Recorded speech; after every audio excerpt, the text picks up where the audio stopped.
Assalamualaikum warahmatullahi wabarakatuh. Halo rekan-rekan semua.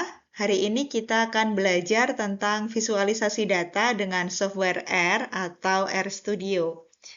Di dalam statistika, khususnya statistika deskriptif, kita mengenal adanya visualisasi data atau membentuk data menjadi suatu gambar atau grafik tertentu. Tujuannya apa ya? Supaya lebih mudah dipahami gitu ya. Sifatnya lebih informatif dan bentukannya lebih menarik gitu. Nah, ada banyak cara untuk melakukan visualisasi data. Bisa secara manual, digambar sendiri gitu ya, atau bisa menggunakan bantuan software. Nah, di sini nanti kita akan belajar dengan menggunakan software R. Kenapa software R? Karena dia sifatnya open source gitu. Jadi tidak berbayar, tidak berlisensi, jadi bisa kita gunakan secara gratis dan instalasinya juga mudah gitu. Oke. Nah, di dalam visualisasi dengan software R ini ada dua macam ya teman-teman. Yang pertama nanti akan kita pelajari visualisasi dasar dengan grafik bawaan dari software R. Dan yang kedua visualisasi dengan ggplot2 gitu. Nah, ggplot2 sendiri adalah salah satu package yang ada di software R. Jadi kita harus install dulu ya kalau yang kedua ini nanti.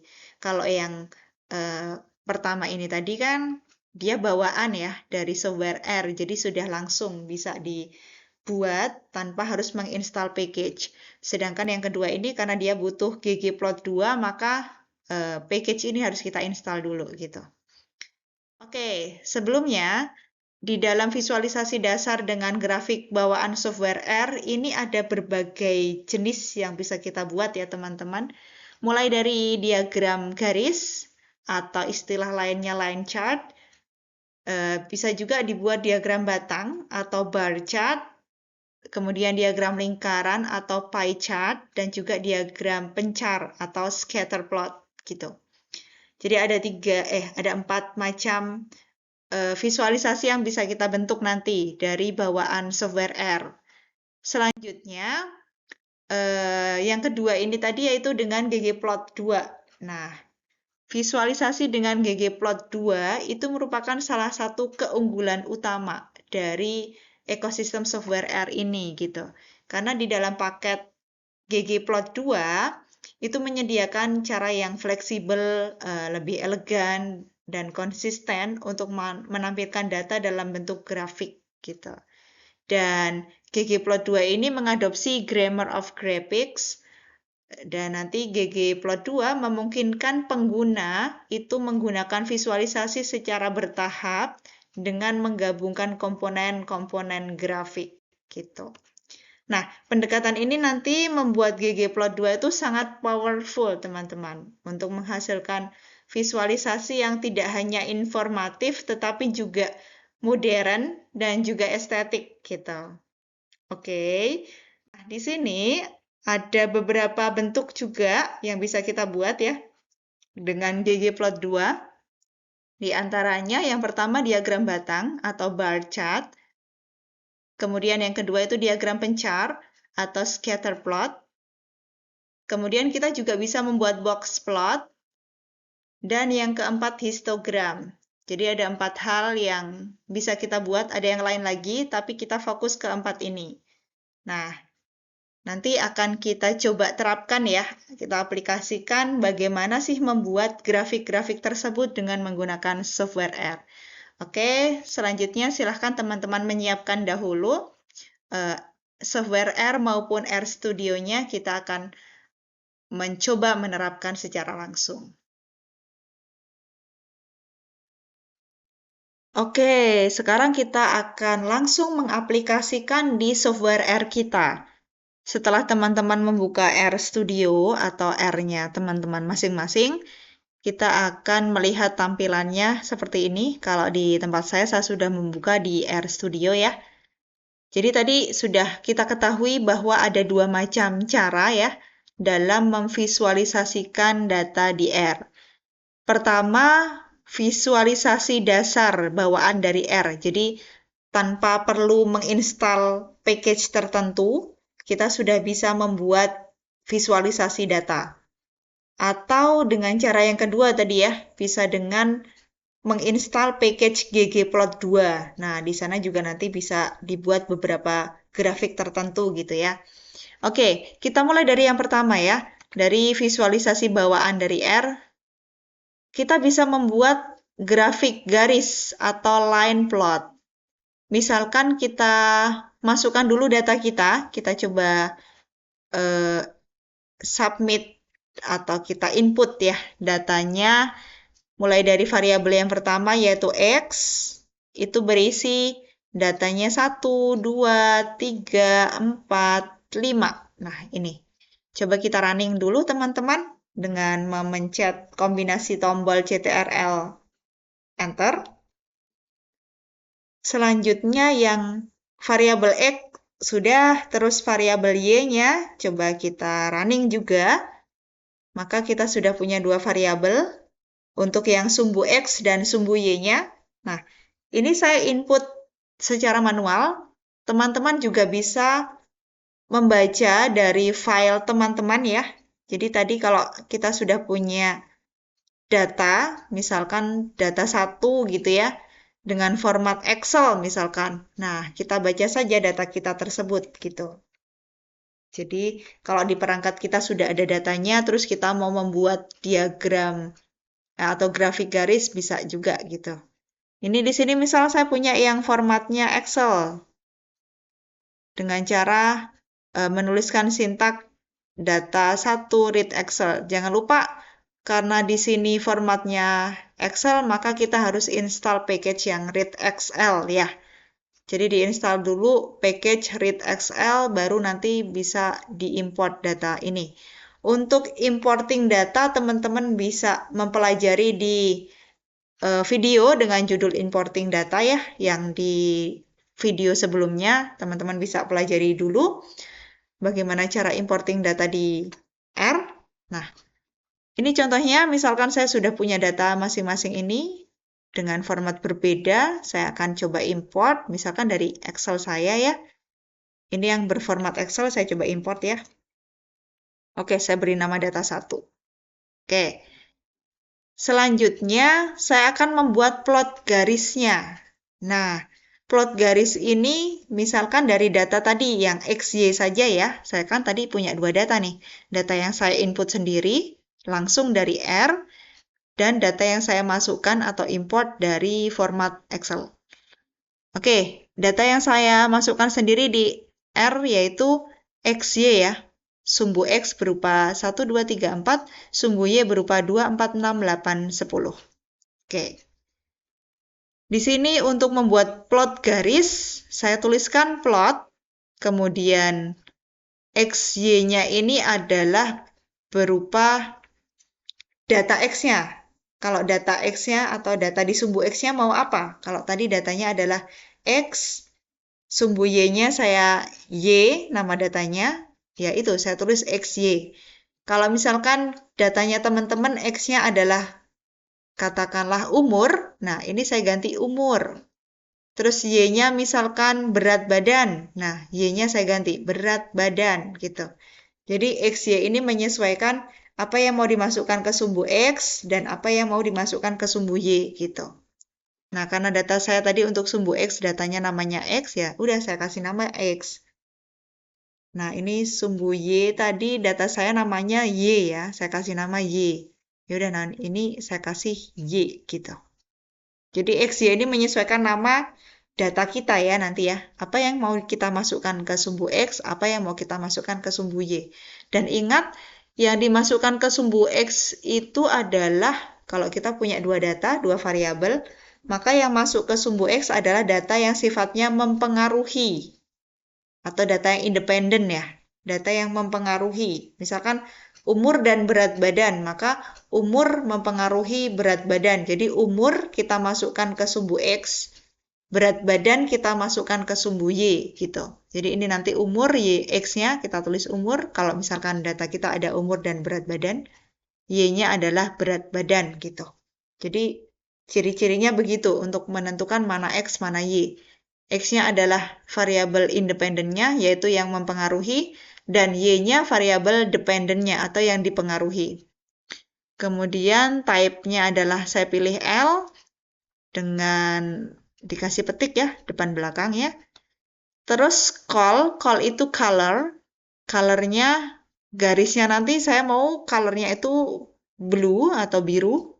Karena dia berupa karakter atau teks, maka jangan lupa dituliskan petik di depan dan belakangnya. Terus LWD, lebarnya nanti 2. Saya pilih yang ukurannya 2 gitu ya.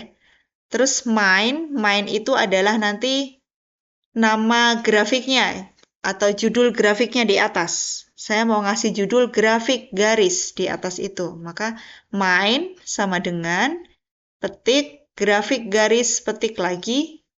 Oh iya, jangan lupa di setiap masing-masing tadi dikasih koma ya untuk pemisahnya.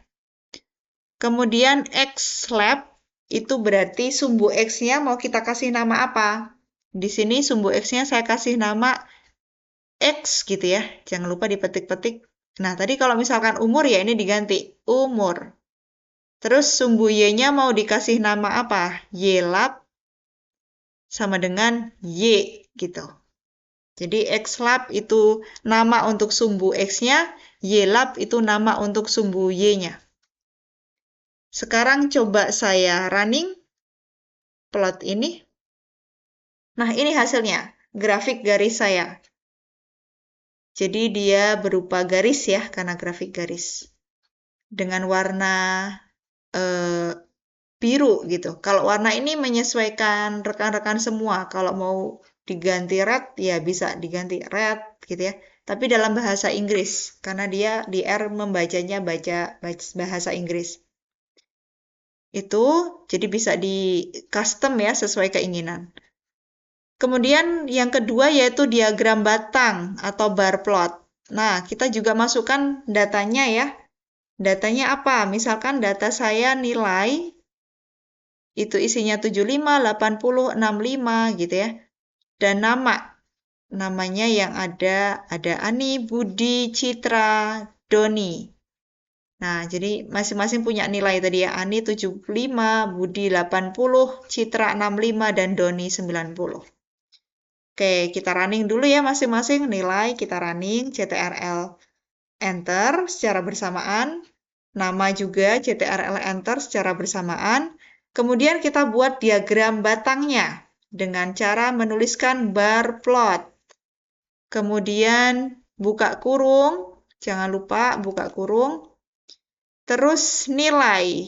Nilai ini angkanya ya, bagian angka tadi namanya nilai. Saya tulis di sini nilai. Name ARG ini nama. Jadi namanya siapa? Kalau misalkan di sini berkaitan dengan kalau karakternya atau teksnya itu kita kasih nama-nama, ya sudah di sini nama ya untuk names arg itu. Kalau misalkan di sini adalah misalkan apa ya? Jurusan gitu misalnya. Ya ini diganti jurusan gitu. Jadi tergantung dengan apa yang kita namai di situ. Terus call itu color.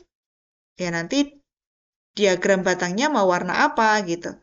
Ini saya pilih sky blue. Teman-teman bisa memilih dengan warna lain. Jangan lupa karena dia teks atau karakter atau string, maka harus dikasih petik ya di depan dan di belakang tulisan itu. Terus sama main. Main itu berarti judul di atas gambarnya atau di atas diagram batangnya mau judul apa? Saya beri judul nilai mahasiswa. Nah, saya kasih petik di depan dan belakang. Sama tadi X-lab itu berarti nama di sumbu X-nya apa dan Y-lab itu nama di sumbu Y-nya apa. Oke, coba kita running ya.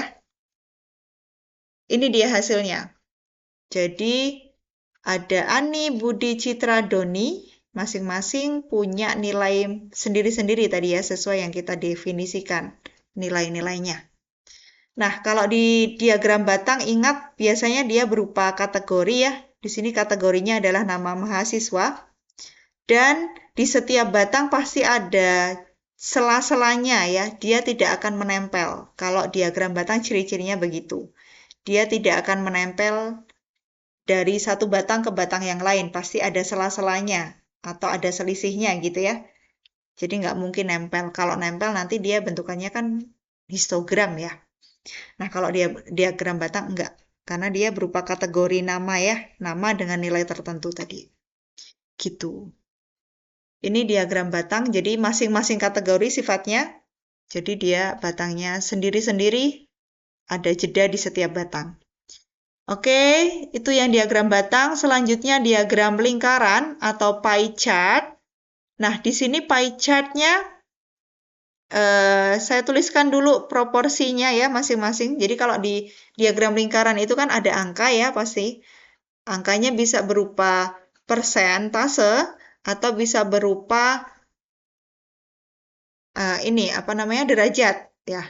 Nah, yang umum digunakan adalah persentase. Nah, saya di sini menggunakan persentase atau proporsi. Misalkan saya punya kategori A, B, C, D dengan masing-masing proporsi. Misal A 30, proporsinya 30%, B 25%, C 20%, dan D 25% gitu. Jadi saya kasih kategori dan proporsi masing-masing. Terus di sini pie chart-nya saya akan tuliskan pie. Kalau mau membuat pie chart, di sini pie, buka kurung, terus proporsi tadi ya, untuk angkanya saya kasih nama proporsi, makanya di sini saya tulis proporsi sesuai nama itu. Labelnya adalah kategori. Di sini ya kategorinya. Saya tulis di sini juga kategori, menyesuaikan yang saya namai tadi di situ. Terus colornya di sini saya pilih rainbow dengan panjangnya berupa proporsi tadi. Nah, di sini length-nya itu adalah angkanya itu tadi. Kalau proporsi ya sudah tulis saja proporsi. Terus main atau judulnya yaitu proporsi kategori. Nah, coba kita running dulu ya, mulai dari proporsi, kategori, terus kita running pie chart-nya. Nah, hasilnya seperti ini. Jadi di sini proporsi untuk setiap apa namanya kategori kan berbeda-beda ya, dan ada 4 kategori, makanya di sini warnanya berbeda-beda supaya membedakan antara satu kategori dengan kategori lain gitu. Di sini ada 4 kategori A, B, C, D. Oke, ini untuk yang biasa. Sekarang kalau kita mau menampilkan pie chart dengan angka, kita tuliskan angkanya juga gitu ya. Dengan angka kita taruh misalkan di luar gitu, di luar gambarnya. Oke, bisa kita tuliskan ulang proporsi, kategori seperti tadi. Terus kita hitung persentasenya dengan cara menghitung round. Terus proporsi dibagi keseluruhan proporsi dikali 100. Kemudian kita gabung label antara kategori dan angka dengan cara menuliskan labels. Terus paste dari kategori dan persentase serta persennya. Kita tuliskan juga persennya. Dan kita kasih warna berbeda. Misalkan warnanya lebih modern gitu ya. Saya tuliskan di sini warna modern. Misalkan berupa warna yang agak flat gitu ya. Yang pastel. Oke, saya pilih di situ. Coba ya. Persentase, saya running dulu dari mulai proporsi, kategori, persentase, kemudian labels, warnanya saya masukkan, kemudian sama halnya sama yang tadi ya, pie chart, labels, colornya, dan judulnya di main. Saya running. Nah, ini hasilnya. Jadi ada perbedaan, warnanya berubah dan ada tampilan berupa angka persentase di setiap kategorinya. Nah, ini. Jadi bisa dibuat seperti ini. Jadi kalau di R ini, keunggulannya adalah kita bisa membuat sesuai dengan keinginan kita gitu. Kita mau nambahin apa nih? Misalkan keterangan angka kategori atau persentase setiap kategori bisa. Jadi kita bisa sesuaikan gitu ya, sesuai kebutuhan kita. Oke, selanjutnya yaitu diagram pencar atau scatter plot. Scatter plot di sini kita harus tahu dulu X-nya apa, Y-nya apa. Gitu, sama seperti yang atas tadi ya, diagram atau grafik garis tadi. Di sini juga harus tahu X, Y-nya apa. Saya tuliskan di sini namanya X dan Y gitu. Saya running. Terus saya buat plotnya. Nah, di sini plot. Mainnya saya tuliskan atau judulnya saya tuliskan scatter plot. Terus X-lab dan Y-lab-nya XY. Terus color-nya saya pilih red sekarang. Oke, saya coba running. Nah, ini dia hasilnya. Jadi, dia berupa diagram pencar. Bentukannya seperti titik-titik untuk setiap X-nya itu ya. Gitu. Jadi dia berupa titik-titik, warnanya merah. Jadi untuk warna juga bisa disesuaikan. Oke, ini tadi ya, ada 4 macam yang bisa dibuat dari visualisasi dari R langsung tanpa harus menginstal package tertentu gitu. Jadi ada diagram pencar atau scatter plot, ada yang namanya pie chart, ada juga bar plot, dan juga grafik garis. Jadi ada 4 macam ya setidaknya yang bisa kita buat dari R secara langsung. Sekarang bagaimana kalau kita menggunakan package ggplot2? Nah, ini juga bisa. Misalkan saya punya data frame ya, tadi berupa mahasiswa, nilai, dan mata kuliah. Nah, data frame itu kan berarti kumpulan data, dia bisa berupa angka, bisa berupa logika, bisa berupa teks yang dijadikan satu. Itu namanya data frame. Oke, saya buat data berupa data frame macam-macam itu tadi, berupa nama, mahasiswa, nilai, dan mata kuliahnya. Oke. Maaf, saya running dulu ya. Data frame saya. Oke, saya running data frame-nya seperti ini. Kemudian, setelah itu data sudah masuk, saya akan, oh ya, kalau ggplot teman-teman belum ada, maka harus kita install dulu. Install package ya, install.packages. Terus kita tulis dalam petik dulu ya, ggplot2. Kalau misalkan belum terinstall di R atau RStudio kita, jadi harus diinstal dulu. Kita coba install dulu ya, teman-teman. Nah, proses instalasi itu ya terkadang cepat, terkadang lama, tergantung koneksi. Nah, kita tunggu sampai semuanya masuk, sampai semuanya terinstall secara sempurna di R atau RStudio kita, package dari ggplot2 ini. Jadi harus bisa masuk semua ya, sampai sukses. Oke, kalau sudah kita aktifkan ya, dengan cara klik ini ya, kita tulis dulu library ggplot2 gitu. Oke, sudah aktif di sini ggplot2-nya. Nah, sekarang kita buat diagram, di sini diagram batang ya, dari perbandingan nilai mahasiswa gitu misalkan. Oke, ggplot, terus data, terus X-nya berupa mahasiswa, Y-nya berupa nilainya, gitu. Nah, ini harus kita tuliskan secara lengkap seperti ini. Teman-teman bisa mencontoh ini sintaknya, bisa dituliskan sesuai sintak tersebut. Nanti variabelnya bisa disesuaikan dengan variabel teman-teman. Tadi ini ya variabelnya, ini misal X-nya mahasiswa, nilai, nah ini bisa disesuaikan dengan variabel yang teman-teman punya.